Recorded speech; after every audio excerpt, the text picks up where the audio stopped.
I set my coffee cup down on the kitchen table and watched my son walk through my living room like he was already measuring the walls for someone else's furniture. Diane had been gone for 18 days. 18 days since I held her hand in that hospital room in Halifax and watched the woman I'd loved for 34 years take her last breath. 18 days since I'd stood in the rain at Fairview Cemetery while the minister said words I couldn't quite hear over the sound of my own heartbeat. And here was my son Derek, standing in the middle of the home we'd built together, talking to his wife Sandra about the property value in this neighborhood and what the market looks like right now in Dartmouth. He hadn't even taken his coat off. "The Hendersons down the street listed at 6 to 10, Sandra said, scrolling through something on her phone. She didn't look up when she said it. She hadn't looked at me since she walked through the door. "Dad," Derek said, turning to me like he just remembered I was in the room. "We need to sit down and talk about some practical things." I picked my coffee back up. "All right," I said. That was the first meeting. There would be 3 more before I finally understood what my wife had already known long before she got sick. Diane and I had met in the summer of 1989 at a folk festival in Wolfville. She was there with girlfriends. I was there with my cousin. She was wearing a yellow sundress and laughing at something her friend said, and I walked directly into a tent pole because I couldn't look away from her. She thought that was the funniest thing she'd ever seen. We talked for 6 hours straight that night, and I drove 3 hours back to Dartmouth the next morning knowing I was going to marry her someday. We did marry. 2 years later, in a small ceremony in her parents' backyard in Wolfville, with her father grumbling good-naturedly about the cost of the tent rental and her mother crying through the entire service. We were not rich people. I worked for a marine engineering firm. Diane taught elementary school for 22 years, then moved into curriculum development for the school board. We were careful with money. We saved. We paid off the house in Dartmouth after 26 years, which felt like winning the Stanley Cup. We took one big trip every other year, Newfoundland, then Prince Edward Island, then out west to see the Rockies, then Scotland to trace Diane's family roots. We didn't drive new cars. We cooked most of our meals at home. We were happy. Derek was born in 1993. He was a good kid, mostly. Energetic, curious, a little impatient. He played hockey through high school, went to Dalhousie for business, got a decent job in financial services in Halifax. He met Sandra at a work function 8 years ago. She was organized, efficient, and had strong opinions about how other people should live their lives. I tried hard to like her. I tried for 8 years. They had 2 daughters, 7 and 9 now, and I loved those girls genuinely and completely. That part was never complicated. What became complicated gradually, so gradually I didn't notice it happening, was the way Derek started talking to me differently once they bought their own house in Bedford. It was subtle at first. Little comments about how big our place was for 2 people. Suggestions that we might want to think about the future. Questions about whether I had a financial advisor, whether my will was up to date, whether Diane and I had talked to anyone about our retirement plan. Diane noticed it before I did. "He's doing inventory," she said to me one evening, maybe 3 years ago. We were sitting on the back porch after Derek and Sandra had left from a Sunday dinner. She said it quietly, without much emotion, just as a fact. "He's just being practical," I said. She looked at me with that particular expression she had, patient, a little sad, completely certain. "He's doing inventory, Harold. He wants to know what there is, and when he gets it. That's not the same as caring about us." I didn't want to believe that then. I believed it completely now. The second family meeting happened 4 days after the first. This time Derek came alone, which somehow felt more serious. He sat across from me at the kitchen table with a notepad, an actual paper notepad and a pen, and he started talking about next steps. The house needed work, he said. The roof was aging. The furnace had been serviced recently but wouldn't last forever. The neighborhood was good, but the market was moving, and waiting too long could mean leaving money on the table. There was a new seniors development in Sackville. He'd looked into it. 1-bedroom units starting at $280. Very clean, very accessible, close to amenities. You'd have cash in your pocket and no maintenance headaches, he said. He said it like he was doing me a favor. "I'm 63 years old," I said. "Dad, these places aren't just for elderly people. It's about lifestyle. I mow my own lawn. I fix my own Evastrafts. I shoveled this driveway for the last 29 winters. Sandra and I just think—" "I'm going to stop you there," I said. "Sandra and I, That's interesting. I wasn't aware Sandra had a role in deciding what I do with my home. Derek set his pen down. We're just trying to help. I know you think you are, I said. And I left it there. But it didn't stop. That was the thing I hadn't anticipated, how persistent it would become, how quickly the concern would drop away and leave only the urgency underneath. 2 weeks after that conversation, I came home from a walk to find Sandra's car in my driveway. I hadn't known she was coming. I let myself in through the side door and found her in the den, opening drawers. I stood in the doorway for a moment. "What are you doing?" I asked. She spun around. To her credit, she looked genuinely startled. "Harold, I didn't hear you come in. Derek asked me to pick up some documents." "What documents?" He thought there might be some insurance paperwork. "Sandra," I said, "you're in my home, going through my things, without asking me." She closed the drawer. "I should have called first. You're right. I'm sorry." She left quickly. I stood in the den for a long time after her car pulled out, looking at the drawer she'd been searching. I didn't know what she'd been looking for specifically. I had a feeling it didn't matter. The act itself was what mattered. The act itself told me everything. That evening I called my daughter-in-law's bluff and checked all 3 drawers in that desk. Nothing was missing. But something felt broken anyway, some assumption I'd been carrying about the basic decency of the people closest to me. I sat in my armchair, in the quiet house that still faintly smelled like Diane's hand cream, and I felt something settle into place inside me. Not anger exactly. Something colder and more useful than anger. I started thinking clearly. Here is something I hadn't told Derek, or Sandra, or anyone in the family, except my nephew Owen. 3 months before Diane was diagnosed, she had come to me one Sunday morning with a folder. She put it on the kitchen table and sat down across from me and said, "I need you to look at this with me." Inside the folder was information about a piece of property in Prince Edward Island. It was 11 acres in a rural area, outside Montague, in Kings County, the quieter eastern end of the island, away from the tourist crowds near Charlottetown. There was a house on it, a modest one. Red brick, built in the 1940s, renovated twice. A barn that had been converted into a workshop. A small creek running along the back edge of the property. Diane's great-aunt had owned it and had left it to Diane when she passed in 2019, through a will that had been quietly and carefully handled by a solicitor in Montague. I had known about the aunt. I had not known about the property. "Why didn't you tell me sooner?" I asked. Diane looked at the folder. "I wasn't sure what to do with it. I thought about selling it, but then I went and saw it." She paused, and I thought, maybe someday we'll need somewhere to go. I asked her what she meant by that. She just looked at me. That same expression, patient, a little sad, completely certain. She transferred the property jointly into both our names 18 months before she passed. We visited it once together, last spring, before she got too sick to travel comfortably. We walked the 11 acres slowly. We sat by the creek. She held my hand and didn't say much. I didn't understand then that she was saying goodbye to it, and hello for me. When she died, the property passed to me directly, as the surviving joint owner, outside of the estate entirely. Derek didn't know it existed, neither did Sandra. I want to be honest about this. I wasn't strategic by nature. I didn't sit down and plan some elaborate scheme.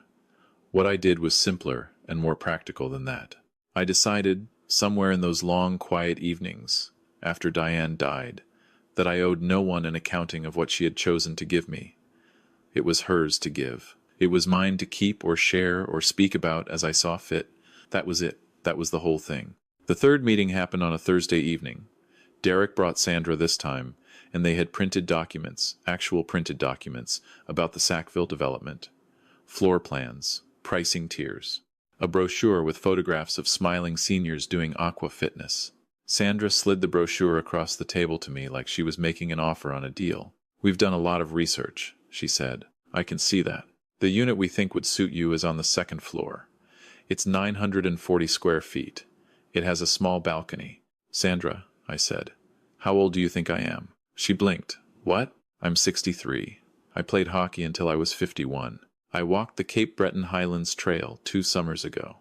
I do not require a 2nd-floor unit with a small balcony." Derek leaned forward. "Dad, it's not about needing it.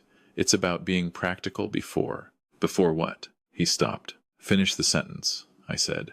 "Before what, Derek?" He rubbed the back of his neck. before things get harder to manage. Things are not hard to manage. I managed them fine. I managed them when your mother was sick. I managed the mortgage, the house, the appointments, the medications, everything, for 3 years while holding down my job, and I did not ask you for help managing a single bit of it. Did I? He didn't answer. I'm asking you a real question. Did I? No, he said quietly. No. So understand that when I say I'm fine, I'm telling you something accurate about my situation, not something I've told myself because I can't face reality. I'm telling you I'm fine because I am fine, and this house is not for sale, and this conversation is over. Sandra opened her mouth. This conversation, I said again, is over. They left. I washed the 2 mugs I'd set out. I hadn't offered them anything, hadn't even put the kettle on, which was, if I'm honest, the most Canadian way I knew to express that they were not particularly welcome, and I stood at the kitchen window, looking out at the backyard in the February dark. I thought about the property in Montague. I thought about the creek. I called Owen the next morning. Owen was my sister Margaret's son, 41 years old, a carpenter who lived in Antigonish with his wife Teresa and their teenage son. He was the kind of person who showed up. When Diane was sick, Owen drove down from Antigonish 6 times without being asked, just to help. He fixed the back fence. He replaced the hot water heater. He sat with Diane for 3 hours one afternoon while I went for a drive because I needed 20 minutes to be somewhere I couldn't hold everything together, and he never mentioned it afterward. I told Owen about Montague. There was a long pause on the phone. So Aunt Diane set this up, he said. She did. Another pause. She always was about 6 steps ahead of everyone. She was. I said. I asked Owen if he and Teresa would want to come with me to see the property in the spring, before I made any decisions. He said yes, before I finished the sentence. In March, I listed the Dartmouth house with a realtor I'd used once before, a straightforward woman named Bev, who didn't oversell things. We agreed on a price. We accepted an offer inside of 3 weeks, a young couple from Ontario, who were relocating for work, thrilled to be getting into the Halifax market. The closing was set for the end of May. I did not tell Derek. I know how that sounds. I want to explain it properly. I wasn't hiding it out of spite. I was protecting a decision that was mine to make, from interference I had already seen coming. Derek and Sandra had shown me what they would do with information. They would make it into a negotiation, a pressure campaign, a series of printed brochures slid across my kitchen table. I didn't need that. I needed to move in peace. The week before closing, I drove up to Montague alone. I spent 3 days at the property, staying in the house, learning the rooms and the sounds they made at night. I walked the 11 acres twice a day. I fixed a broken step on the back porch. I sat by the creek each evening until it got too cold. It rained on the 2nd day. I sat inside by the window with a cup of tea and watched the rain come down on the field, and I talked to Diane out loud. I'm not embarrassed about that. I told her I understood now. I told her thank you. Owen and Teresa came up on the weekend, before I took possession in Dartmouth. Owen walked the property slowly, the way a carpenter does, looking at things carefully. He got up on the barn roof and walked around up there for 15 minutes. He came down and said, "Bones are solid. Roof's got maybe 3 more years. I can help you with that." He said it the way he said everything, simply, without drama, like it was already decided. I gave Teresa a key to the house. She cried a little. I pretended not to notice because I knew she'd prefer that. It was the end of May when Derek found out. Not from me, from someone at the registry office. Apparently, some administrative process that flagged the sale. He called me on a Friday evening, and I could hear in his voice that he was working hard to stay controlled. "You sold the house," he said. I did, without telling me. It was my house, Derek. "Dad." His voice tightened. "Where are you living? What did you do with the money?" "I'm living somewhere I'm very happy. The money is being handled responsibly." "That's not an answer. It's the answer I'm giving." There was a silence. "Then, Sandra and I need to know you're okay. We need to know what's going on." "I'm okay. I'm better than I've been in a long time. That's all you need to know right now." He was quiet for a moment. Then he said, "Can I come and see you?" I had thought about this. I'd thought about it on long walks along the creek, in the evenings on the back porch, during the slow mornings, when the island fog sat low over the field. I thought about the boy who used to fall asleep against my shoulder during long drives. I thought about the man who'd brought a notepad to a meeting with his grieving father. I thought about how those two people were the same person and what that meant about forgiveness and what it meant about trust. You can come in the fall, I said, on your own, not with Sandra. And you come to visit your father, not to evaluate anything. He said he understood. I'm not sure he did, entirely. But he came in October, and he sat in the kitchen of the house in Montague, and he drank my coffee, and he was quieter than I'd seen him in years. We walked the property together. He looked at the creek for a long time without saying anything. Mom would have loved this, he finally said. She did love it, I said. She picked it. He looked at me. Something moved across his face that I couldn't quite name, not guilt exactly, but something adjacent to it. Something that understood there was a reckoning somewhere in the distance that we hadn't had yet. We didn't have it that day. Maybe we will someday. I'm not in a hurry. There is a woman named Patrice who farms the 10 acres directly north of my property. She grows garlic and heritage tomatoes and sells at the Montague Farmers Market. She is 67, widowed 6 years ago, and she has no patience for nonsense of any kind. She came over 3 days after I moved in, knocked on the door, handed me a jar of pickled garlic, and said, "You'll want to know the road floods at the south end every spring. Welcome." Then she left. That was the beginning of what has become the most uncomplicated friendship I have had in my adult life. We have coffee on her porch on Tuesday and Thursday mornings. She doesn't ask me personal questions, and I don't ask her personal questions, and we talk about weather and farming and occasionally politics, and sometimes about the people we've lost and what that weight feels like over time. She laughs at unexpected things. Diane would have liked her immediately. I still talk to Diane sometimes, out by the creek, mostly, or in the early morning when the light comes in across the field a certain way.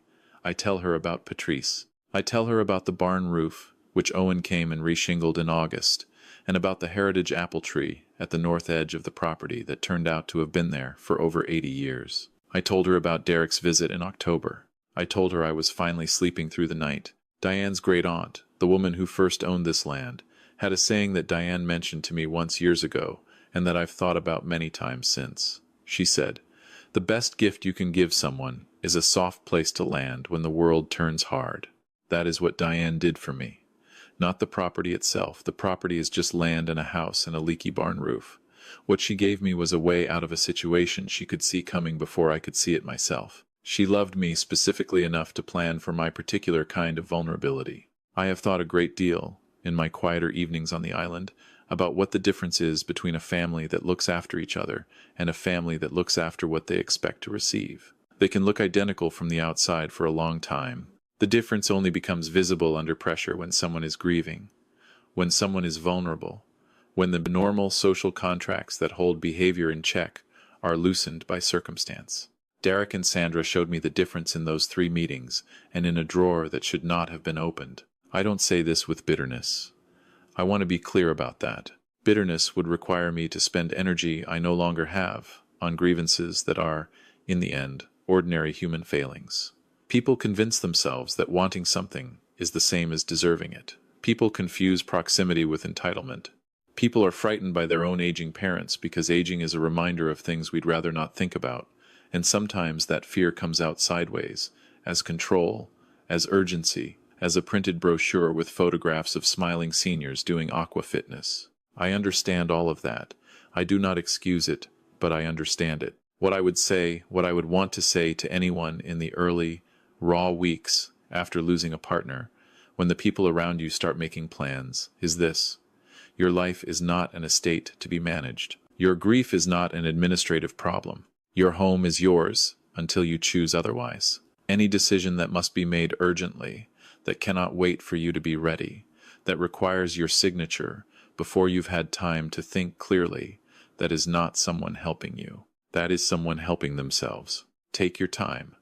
Make no decisions under pressure, and if someone is doing inventory, you are allowed to notice. I am 63 years old.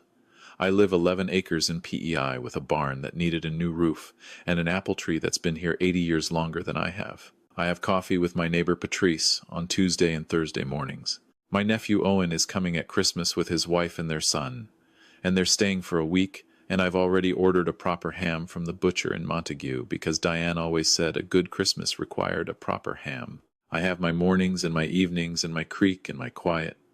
I talk to my wife out loud sometimes, and I don't apologize for it. I am not in a seniors unit in Sackville, and I am, against most reasonable expectations for a man who buried his partner in February, genuinely at peace.